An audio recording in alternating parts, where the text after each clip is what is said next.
يا ربي بالمصطفى بلغ مقاصدنا واغفر لنا ما مضى يا واسع الكرم.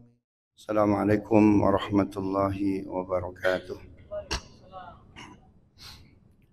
بسم الله والصلاة على رسول الله. لا حول ولا قوة إلا بالله. رب اشرح لي صدري ويسر لي أمري wahlul 'uqdatam min lisani yafqahu qawli waj'al li waziran min ahli, amma ba'd. Bapak Ibu jamaah sekalian, ikhwah fillah yang dimuliakan Allah, kita lanjutkan kajian sahih, kajian kitab Riyadhus Shalihin yang ditulis oleh Imam An-Nawawi, seorang ulama besar yang mendapat gelar Al-A'immah fil Hadis, orang yang menguasai 500.000 hadis, a'immatun fil hadis. Ada lagi al-hafiz fil hadis. Al-hafiz itu orang yang menguasai 100.000 hadis. Itu paling rendah itu tuh. Ya, kita gelarnya apa nih kira-kira nih? Makanya beliau saking sayangnya kepada kita, kepada umat Rasulullah sallallahu alaihi wasallam, menyusun sebuah kitab yang khusus terkait hati, Pak. Jadi hadis-hadis Nabi banyak. Ada Bukhari, Muslim, Nasai, Tirmidzi, Ibnu Majah. Nah, kitab-kitab hadis itu kan bagi bapak-bapak ini yang sibuk nih, maunya kan matangnya doang kan, saripatinya doang, nggak mau tuh prosesnya gimana. Nah, dari sekian ribu kitab hadis itu kalau di mapping, kalau dipetakan itu dirangkum jadi dua, Pak. Ada yang terkait masalah hukum, ada yang terkait masalah akidah, masalah hati, Pak. Masalah hukum itu ada satu kitab yang sangat representatif, namanya kitab Bulughul Maram. Jadi dari sekian ribu, kalau dipilah dua, Pak. Hadis terkait hukum, hadis terkait akidah, ibadah, dan ikhlas, keikhlasan, urusan hati. Urusan ibadah Bulughul Maram, mazhab Syafi'i, penulisnya Ibnu Hajar Al-Asqalani. Ya. Yang kedua, kitab terkait hati, ini nih Riyadhus Shalihin, ditulis oleh Imam An-Nawawi, Pak. Kedua ulama ini hebat. Ibnu Hajar Al-Asqalani, dia nulis Bulughul Maram, dapat gelar Ibnu Hajar Al-Asqalani. Nama aslinya Ahmad, ya. Kenapa disebut Ibnu Hajar, Pak? Anak batu. Karena dia ulama yang istiqomah. Hidup pada masa seorang sultan yang enggak mau disebut tua, Pak. Sultan ini rambutnya putih, Pak. Padahal kan rambut putih cakep kalau sekarang kan ya. Ini bapak-bapak kalau rambut putih ini datang aja ke KPU, Pak, nyapres, Pak. Kan gitu. Ini Ibnu Hajar rambutnya putih, Pak. Dia pengen kelihatan muda, kan orang rambut putih gimana gitu tuh. Kalau hari ini bapak rambut putih, subhanallah, luar biasa tuh, Pak. Nah, dia pengen rambutnya dipilok jadi warna apa? Hitam. Sedangkan dipilok warna hitam boleh nggak dari nabinya? Nggak boleh. Kalau mau dipilok warna lain, Pak, orange boleh tuh, Pak, tapi jangan pelangi, Pak, ya, tersebut LGBT lagi. Ya, piloknya warna pelangi, apa warna apa itu, orange gitu ya. Merah boleh, Pak, hijau, oh, subhanallah. Ya, saya nggak ngomong masalah politis, bukan ya. Mau biru silahkan tuh, Pak, warnanya bebas lah. Yang penting jangan apa, hitam. Kenapa? Karena fitrah laki-laki secara umum, laki-laki rambutnya warnanya apa? Hitam. Dengan hitam berarti nggak kelihatan, Pak. Nggak kelihatan dia sudah tua, Pak. Kan sekarang gampang. Kalau masalah lutut kan ada namanya suntik apa itu? Suntik sumsum tuh ya, biar kelihatan fresh gitu tuh. Ini Bang Ferry bisa tuh suntik sumsum. Cuma habis gaji dari Sampurna Strategik tuh, Pak. Nah, akhirnya datang tuh. Karena dia sultan, Pak. Nah, Ahmad ini, Ibnu Hajar ini, dia ketua Mahkamah Agung, ulama besar. Saya pengen rambut saya dipilok warna hitam. Tapi kan nggak boleh. tolong bikin fatwa bahwa khusus buat raja boleh. Artinya masyarakat kan udah tahu rambut saya putih, tiba-tiba hitam, ntar diserang saya sama masyarakat. Tapi kalau Anda sebagai ketua Mahkamah Agung udah ngeluarin fatwanya, enak saya. Nggak boleh raja, haram. Subhanallah, haram raja. Ini padahal Pak, itu urusan pilok memilok, ya. Jadi putih, jadi warna hitam. Mohon maaf nih, menurut kita ini urusan besar, urusan sepele Pak, kira-kira Pak. Sepele kan nih. Kan ini nggak merugikan orang, betul nggak? Nggak mengganggu hidup hajat orang banyak ini Pak. Apa sih susahnya? Ya, nggak bisa raja. Kenapa? Nanti dimarahin Rasul ngelarang. Subhanallah. Akhirnya apa Pak? Dicopot jabatannya. Nggak cukup sampai di situ Pak, dimiskinkan. Subhanallah. Ini undang-undang KPK ada semua Pak. Kita punya undang-undang anti korupsi, undang-undang KPK, undang-undang TPPU. Yang belum ada apa? Perampasan aset koruptor. Itu nggak mau Pak. Koruptor itu lebih senang dimiskinkan, lebih senang di penjara fisik ketimbang apa itu? Dimiskinkan, ngambil banyak, paling diserahin ke negara berapa? Masih sisa untung gede. Kan begitu tuh Pak. Makanya undang-undang apa itu perampasan harta koruptor sampai sekarang belum kelar-kelar tuh. Subhanallah. Dimiskinkan Pak. Siapa? Ibnu Hajar Al-Asqalani. Gak cukup sampai dimiskinkan, apa tuh Pak? Disiksa. Pagi mesti bawa batu ke atas gunung Pak. Batunya nggak tanggung Pak. Berat betul, gede batunya Pak dibawa.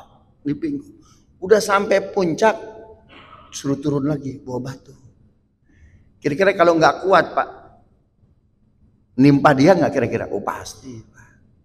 Subhanallah. Terus udah sampai bawah, suruh naik lagi ke atas. Udah sampai atas, suruh lagi bawa ke bawah. Sehingga disebut apa? Ibnu Hajar, anak batu. Subhanallah. Ulama dulu gitu Pak, istiqomahnya. Makanya kitabnya dari dulu tahun 1800 Hijriah, tahun 280 Hijriah sampai sekarang 1444 Hijriah. Udah 1200 tahun lebih Pak, masih kita baca kitabnya Pak. Kenapa? Istiqomah ulamanya. Betul nggak? Orang belajar hadis nggak mungkin nggak baca Bulughul Maram. Jadi keberkahan itu, ya, salah satu kuncinya Pak, istiqomah. Hukum Allah nggak bisa diperjualbelikan Pak. Walaupun sepele itu, udah buat raja mah boleh. Apapun, bahkan raja minta yang lain juga boleh. Nggak gitu itu Pak. Itu. Maka wajar ulama yang istiqomah kayak gitu, kata Nabi apa? Ulama'u ummati anbiya'u bani Israel. Ulamanya umatku, kata Rasulullah, levelnya nabinya Bani Israel. Subhan. Umat Nabi masuk duluan, baru para nabi terdahulu Pak. Coba, keren betul.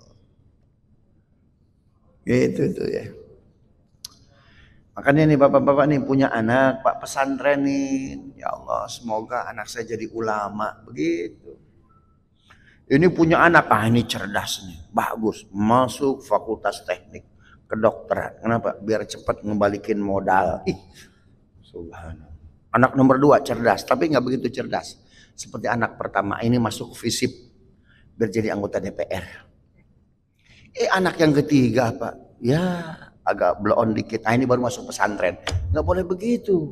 Pesantren jadi vacuum cleaner Pak. Kudunya yang paling cerdas jadi ulama. Kenapa? Anak hebat belum tentu ada kontribusi akhiratnya Pak. Tapi kalau anak soleh jelas kontribusi akhiratnya. Sahih Muslim, Nabi menjelaskan ada orang tua, ya, itu mau dilempar ke neraka jahanam. Tiba-tiba seorang anak protes, ya Rob, jangan lempar dia. Memangnya siapa? Dia bapak saya ya Rob. Tapi bapak kamu nggak pernah sholat, nggak pernah ngaji, nggak pernah zakat, nggak pernah puasa. Sekalinya sholat Daud, sehari sholat, sehari enggak. Sehari sholat, sehari. Daud tuh puasa Pak, bukan sholat. Subhanallah. Apa kata anak tadi? Betul ya Roh, bapak saya nggak pernah sholat, nggak pernah puasa Ramadan, nggak pernah haji. Tapi bapak saya ngirimkan saya ke pesantren, ngaji saya dengan ulama, bisa baca Quran, bisa paham Quran, tajwid yang benar, makhraj yang benar, sampai saya hafal Quran. Sekarang saya masuk surga.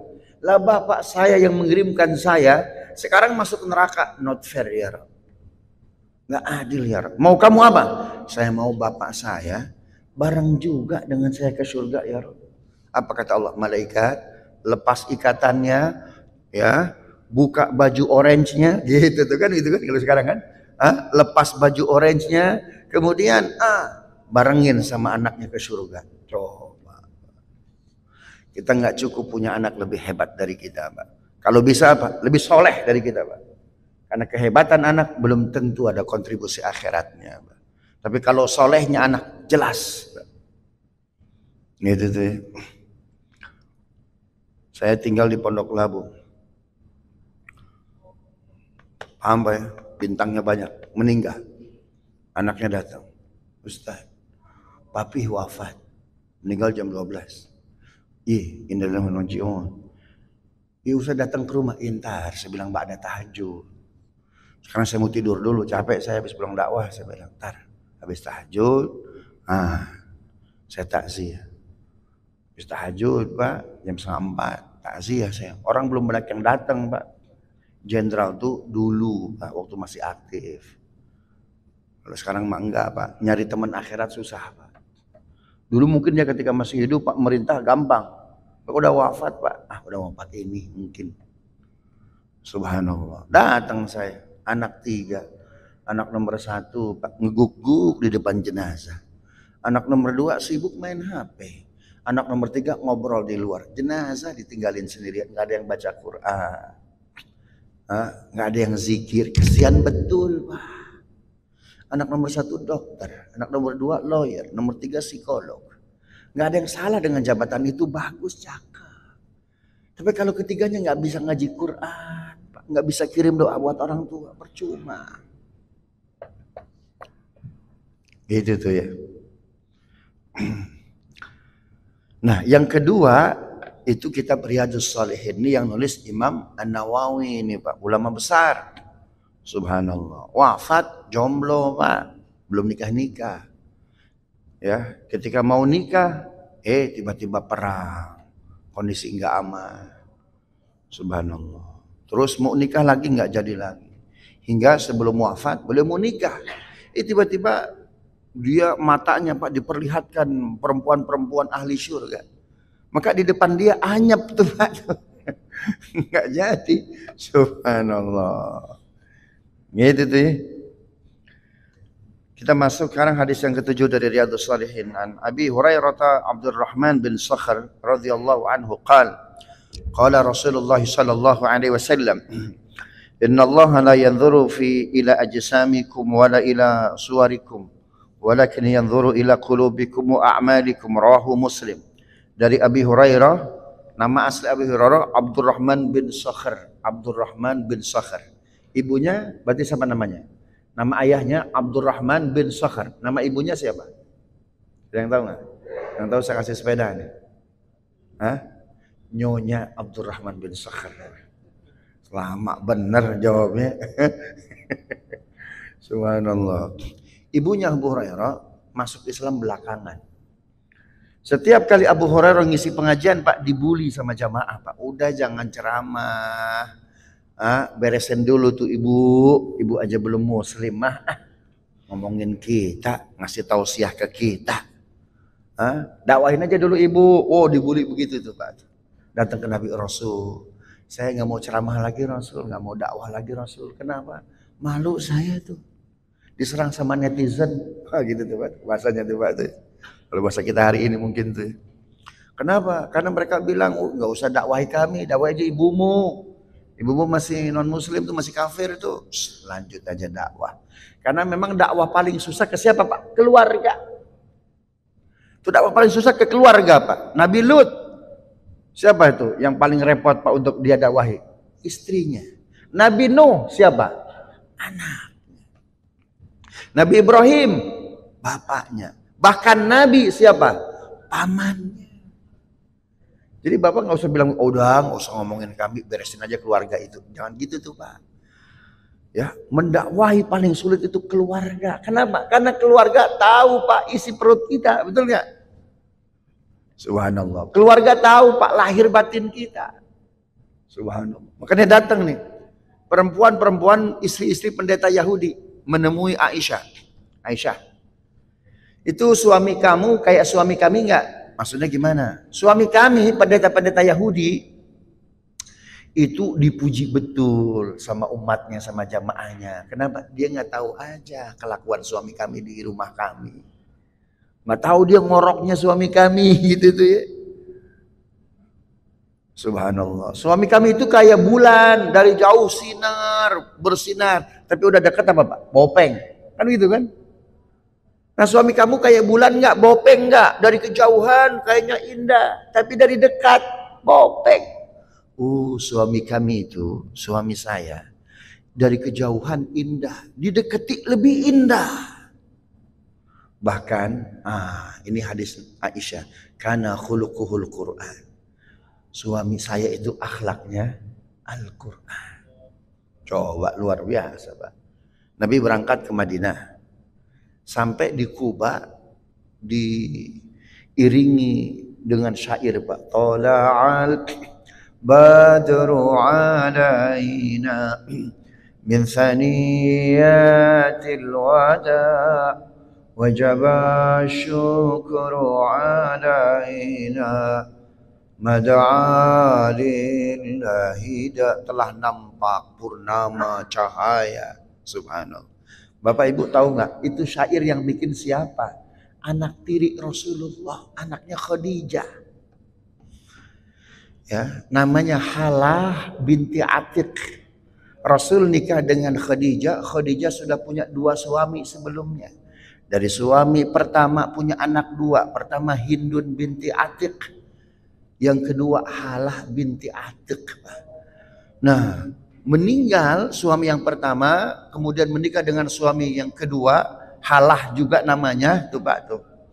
Kemudian cerai, beberapa lama nggak nikah lagi, punya anak 1. Namanya Halah binti Halah. Jadi Halah laki-laki, Halah perempuan, binti Halah. Jadi Nabi punya anak tiri berapa? 3 Pak. Itu ketika ibunya nikah dengan Rasulullah Pak. Luar biasa akhlak Nabi itu Pak. Khadijah itu anak-anaknya nggak pernah makan di luar, selalu makan di dalam. Kenapa? Masaknya enak, Pak. Bumbunya enak. Tapi ketika Rasulullah sudah menikah dengan Khadijah tuh, ya, itu Rasul bangun pagi-pagi, itu Rasul sudah masak. Kaget gitu. Terus anaknya makan, "Mah, ini masakan mama lebih enak." Bukan, papa barumu yang masak. Coba, keren betul Pak. Ya, pokoknya kalau memuji akhlak Rasul nggak ada habis-habisnya Pak.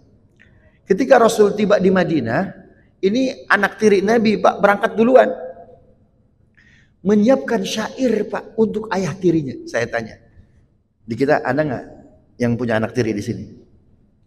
Ada nggak anak tiri muji bapak tiri Pak? Ada sih Ustadz, tapi 1-2. Bahkan kalau Indonesia dulu pernah ada film apa itu? Ari Anggara tuh Pak tuh ya, titian apa tuh anak tiri, lebih ngeri lagi tuh. Subhanallah. Gitu tuh ya. Nah, terus Abdurrahman bin Sakhar, ayahnya siapa itu? Abu Hurairah. Ya Rasul, saya malu dakwah Rasul, saya mau berhenti aja. Jangan. Udah, lanjutkan dakwah. Walaupun netizen itu nyerang kamu, nggak apa-apa. Ya, dakwah aja. Nah, singkat cerita ibunya masuk Islam, Pak. Ya, ibunya setelah masuk Islam, luar biasa ibadahnya, tahajudnya. Jihad bersama Nabi nggak pernah tinggal, Pak. Sodakohnya 100%. Kita sodakoh, Pak, buka dompet, lihat dulu warna merah lewat, biru lewat. Pati murah baru dikeluarin, Pak. Ya, makanya rezeki kita kan berjuang terus. Pati murah pahlawan perjuangan. Subhanallah. masuk Islam ibadahnya luar biasa. Sehingga cerita wafat beliau. Ketika wafat sakaratul mautnya lama Pak. Dari mulai subuh sampai isya meninggalnya. Lama nggak tuh Pak? Bapak mau sakaratul mautnya subuh sampai zuhur, zuhur sampai asar, asar sampai maghrib Pak? Pilih Pak. Kalau bisa cepat Ustaz. Ini sakaratul mautnya lama. Datang Abu Hurairah, ya Rasulullah, ibu saya kenapa? Wafatnya susah Rasul. Datang, baik, kita temui ibu. Ternyata ibunya ngap aja. Padahal ahli ibadah Pak. Subhanallah. Kata Rasul, ibu, kenapa sih? Susah betul wafatnya. Di dunia ada apa sih? Dunia semegah apa sih, setertarik apa sih ibu dengan dunia? Ya Rasulullah, bukan itu Rasul, saya takut Rasul. Dikubur sendirian, ruang sempit, gelap. Saya takut Rasul. Oh itu rupanya. Boleh nggak saya berdoa kepada Allah agar Allah memperlihatkan tempat ibu. Ibu ini ahli surga atau ahli neraka? Berdoa Nabi. Ketika Nabi berdoa turun ayat 23, 24 surat Al-Qiyamah. Wujuhu yawma idzin nadhirah ila rabbiha nadhirah. Ketika Rasul berdoa, wajah ibunya Abu Hurairah berseri Pak. Kenapa? Ila rabbiha nadhirah, karena Allah perlihatkan tempat duduknya di surga. Subhanallah. Sehingga kata ibunya Pak, ya Rasulullah cepat doakan agar Allah wafatkan saya sekarang juga. Subhanallah. Ini kalau Bapak tahu tempat duduknya di surga, mau mati sekarang Pak? Enggak. Kalau ada kejelasan enggak apa-apa. Ini kan masalahnya enggak jelas nih, siapa yang ngasih tahu? Joko Kendil ngasih tahu Pak. Subhanallah, atau pesulap merah tuh. Allahu Akbar. Akhirnya Pak, Nabi berdoa, enggak lama wafat. Timbul pertanyaan, dia kan ahli surga, kenapa meninggalnya lama Pak? Allah nunggu ridhonya.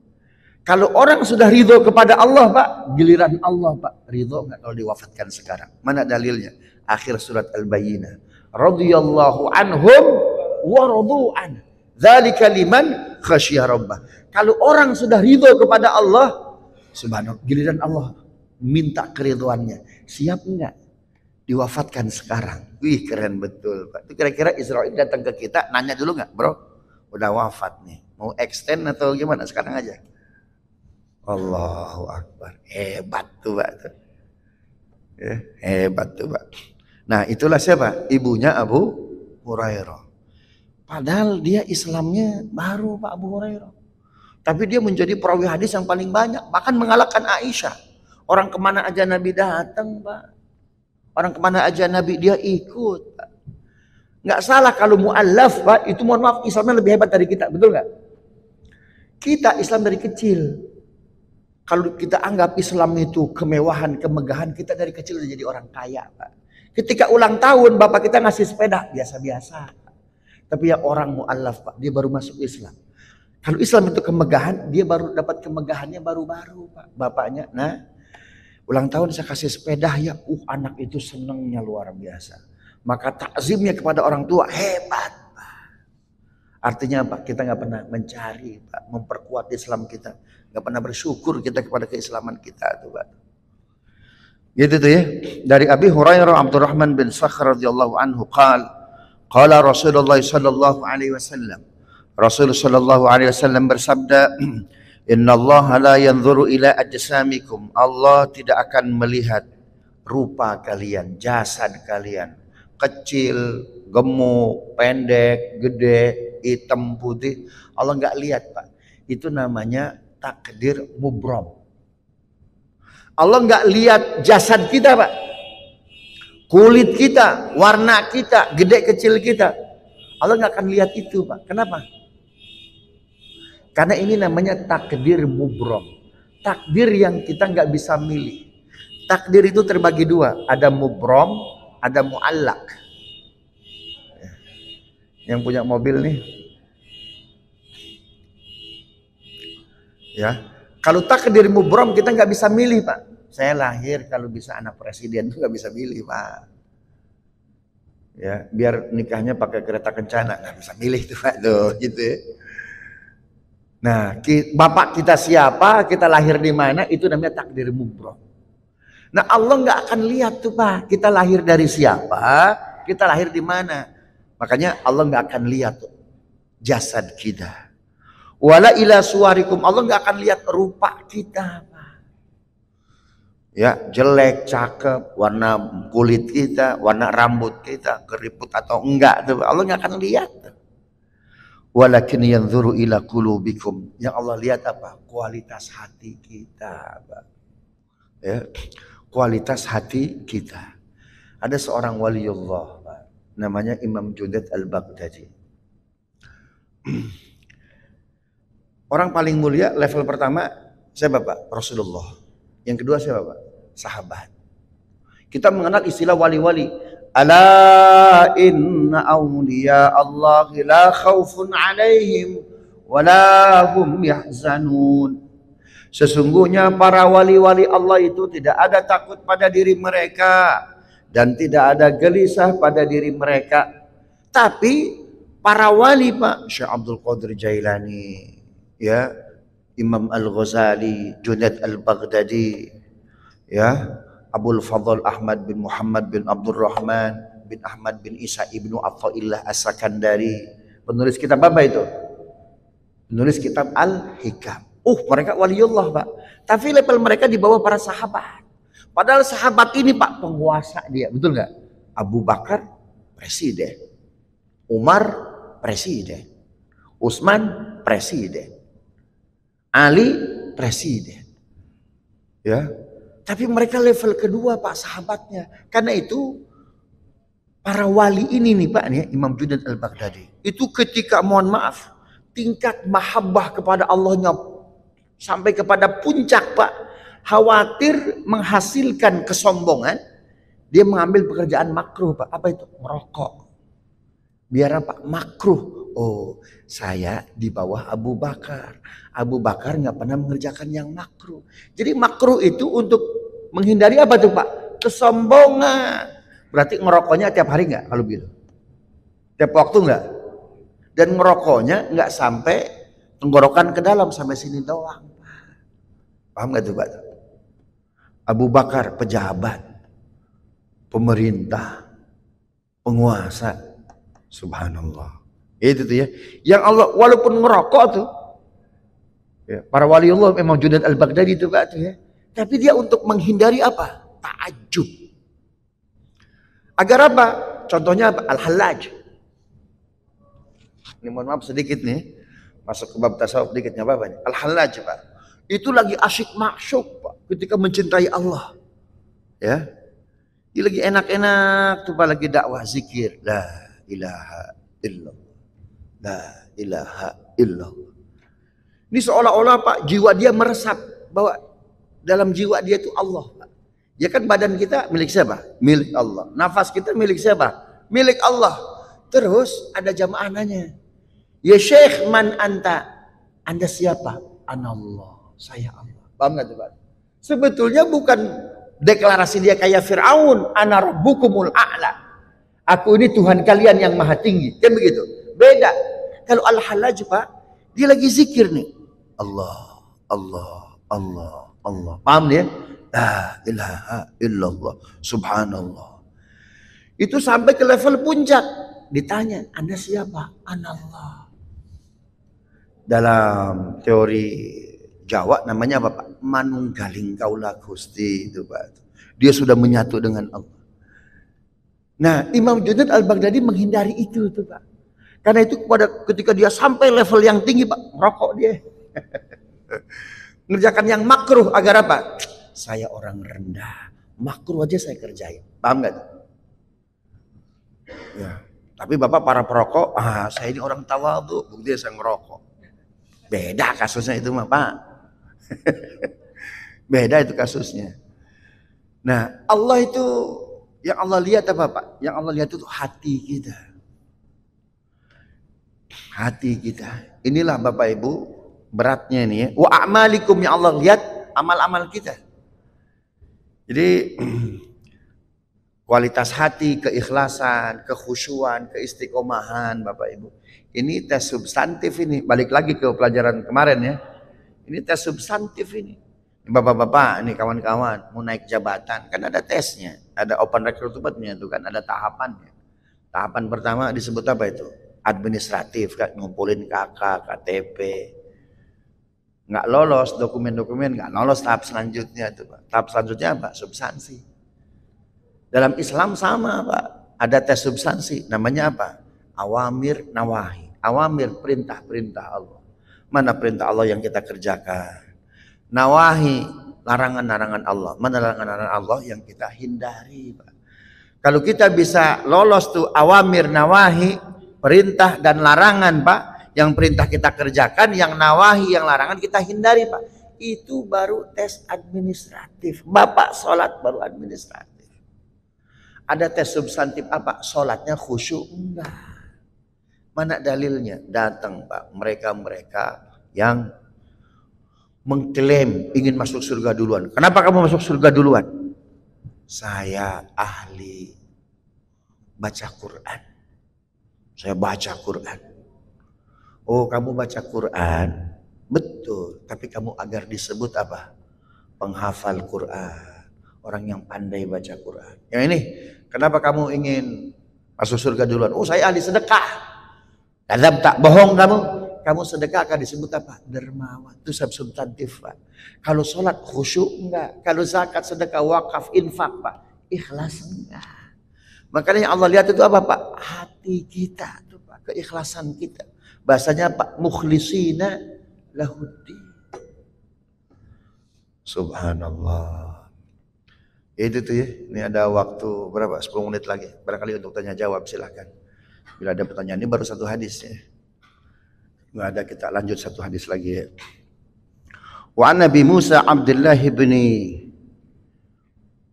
Qais al-Ash'ari radhiyallahu anhu qala su'ila Rasulullah sallallahu alaihi wasallam 'anil rajuli yuqatilu syaja'atan wa yuqatilu hamiyatan wa yuqatilu riya'an ayu dzalika fi sabilillah faqala Rasulullah sallallahu alaihi wasallam man qatala litakuna kalimatullahi hiyal ulya fahuwa fi sabilillah muttafaqun alaih. Dari Abi Musa Abdullah bin Qais al-Ash'ari. Abi Musa al-Ash'ari ya, beliau gubernur senior yang diutus oleh Nabi untuk menjadi gubernur di Yaman. Ia berkata, su'ila Rasulullah sallallahu alaihi wasallam, kata Abu Musa al-Ash'ari, Rasulullah ditanya anir rajuli, tentang seseorang laki-laki yuqatilu syaja'atan, yang berperang sangat berani, wa yuqatilu hamiyatan, dan berperang sangat luar biasa, wa yuqatilu riya'an, dan berperang tapi riya.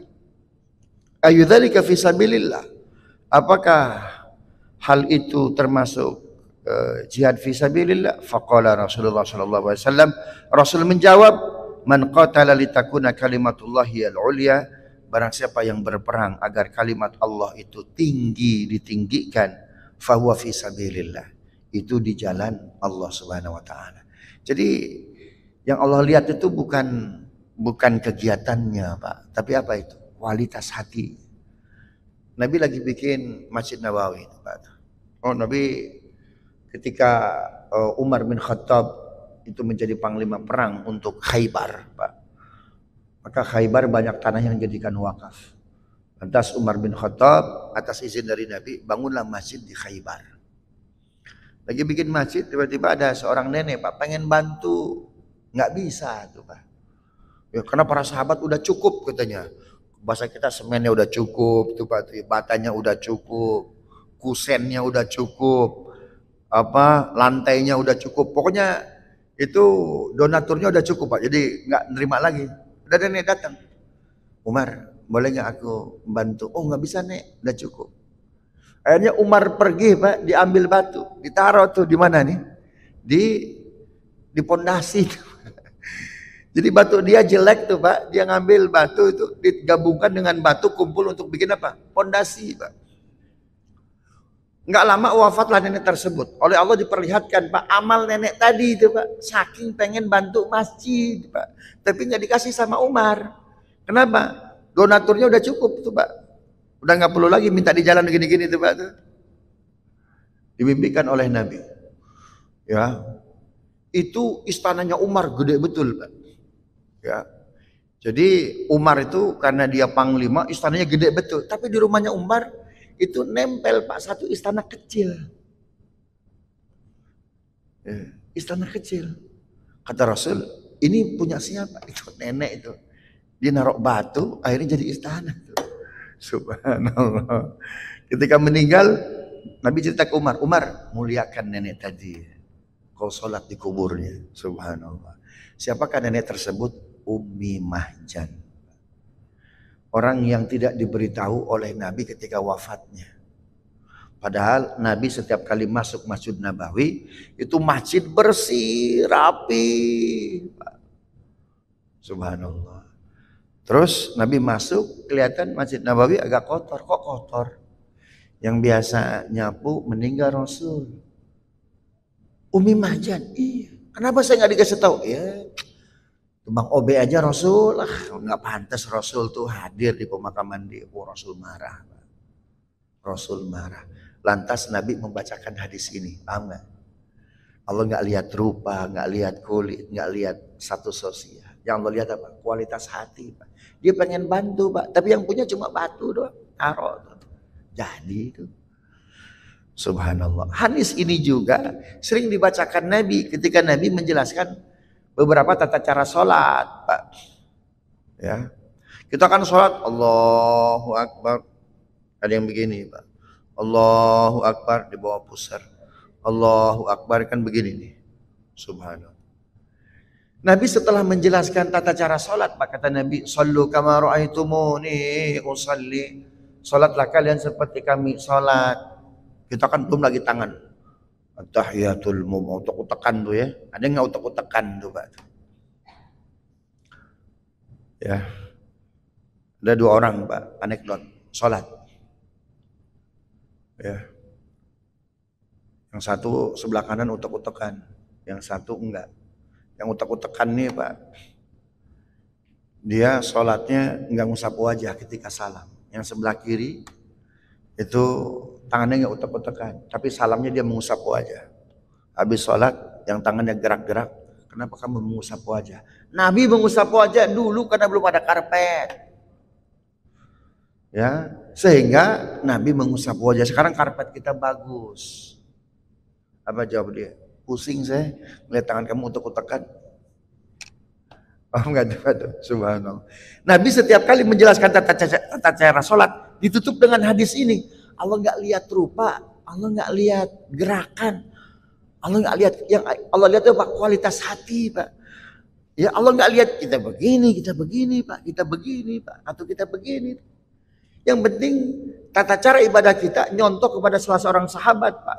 Abu Bakar, Allahu Akbar. Umar, Allahu Akbar. Di bawah pusar, Pak. Utsman, Allahu Akbar. Yang nggak boleh itu Allah. Itu nggak boleh. Karena nggak jelas ke siapa tuh, Pak, contohnya. Maka setiap tata cara sholat Nabi selalu memberikan notes dengan Allah nggak lihat rupa, nggak lihat gerak. Yang Allah lihat apa? Kualitas amal, kualitas hati. Ya, makanya kata Aisyah, man khasya'a fis shalah la yamna'uhu husnul khatimah. Orang yang sholatnya khusyuk, maka dia tidak akan terhalang wafatnya husnul khatimah. Begitu tuh ya. Inilah asbabun urut dari hadis ini. Jika tidak ada pertanyaan, kita cukupkan ya. Tidak ada ya. Ini Nabi ini kalau ngisi pengajian sebentar aja, Pak. Ini paling 10 menit, 20 menit. Yang lama tanya jawabnya. Itu. Makanya dalam Al-Quran banyak sekali itu ayat yas'alunaka. Mereka akan bertanya kepada Muhammad, tanya jawabnya yang lama tuh, Pak. Tuh. Gitu tuh ya. Astaghfirullahaladzim, astaghfirullahaladzim. Allahumma salli ala Muhammad wa ala ali Muhammad. Alhamdulillahi rabbil alamin. Hamdan syakirin, hamdan na'imin. Hamdan yuwafi ni'amahu yukafi'u mazida. Ya Rabbana lakal hamdu wa lakal syukru kama yanbaghi li jalali wajhikal karim wa li 'azimi sultanik. Allahumma ati nufusana taqwaha wa zakkiha anta khairu man zakkaha anta waliyuha wa maulaha. Ya Allah, Al-Quran yang kami baca, hadis yang kami baca, yang kami sampaikan, yang kami jelaskan, sampaikan pahalanya kepada orang tua kami, guru-guru kami, keluarga kami, orang-orang yang berjasa dalam hidup kami yang sudah wafat mendahului kami. Terangi kuburnya, lapangkan kuburnya. Juga kepada mereka yang berwakaf, berinfak, bersedekah untuk masjid ini ya Rabb. Ya Rabb, jadikan Al-Quran, hadis yang kami bacakan pun sebagai penguat bumi kami, laut kami, gunung kami. Agar jangan sampai ada gempa bumi, kami paham. Kami ada di ring fire ya Rabb, tapi tidak sulit bagi Engkau menjaganya. Karena itu pastikan ya Rabb, berikan kekuatan pada bumi kami, laut kami, gunung-gunung kami. Ya Farijal Ham, ya Kashifal Gham, ya Man li Abdi Yafir wa Yarham. Allahumma aftah lana futuhal arifin. Berkahi ya Rabb yang bekerja di sini. Rizki yang berkah, yang halal, jauh dari yang haram, jauh dari yang syubhat. Wa sallallahu ala sayyidina Muhammadin wa ala alihi wa sahbihi wa sallam. Walhamdulillahi rabbil alamin. Subhanakallahumma rabbana wa bihamdika asyhadu an la ilaha illa anta astaghfiruka wa atubu ilaik. Assalamualaikum warahmatullahi wabarakatuh.